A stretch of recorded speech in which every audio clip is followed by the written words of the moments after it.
Ils se sont retrouvés à 2 pas des quais où depuis 3 ans, des centaines de migrants ont tenté le passage vers l'Angleterre. Il y a un an, à Gibraltar, ils étaient accompagnés de 4 autres nageurs et de 40 kayakistes. Ce lundi, Philippe Dupont et Thierry Muniglia étaient seuls, mais virtuellement accompagnés de milliers de femmes, d'hommes et d'enfants. Il faut les rendre visibles, il faut leur donner des prénoms. Je pense à Moussa, un compagnon que j'ai accueilli pendant longtemps, qui a traversé Gibraltar, qui s'en est sorti. Donc voilà, ils ont des prénoms, ce sont des humains.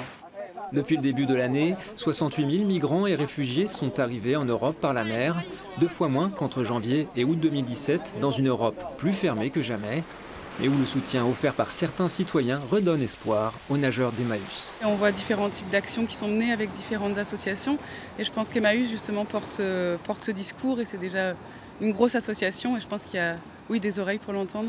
Derrière l'exploit sportif, un constat, les politiques migratoires des pays européens démultiplient les risques pour les migrants.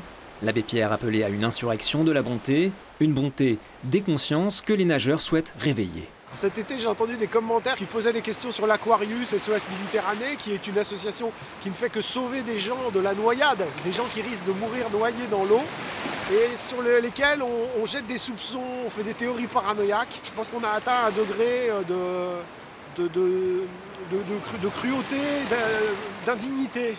Thierry et Philippe ont atteint Saint-Aubin-sur-Mer après plus de 7 heures d'effort. Ils relieront l'été prochain Douvres et le Cap Griné. Ces 8 derniers mois, près de 1600 migrants ont trouvé la mort, noyés là-bas, en Méditerranée.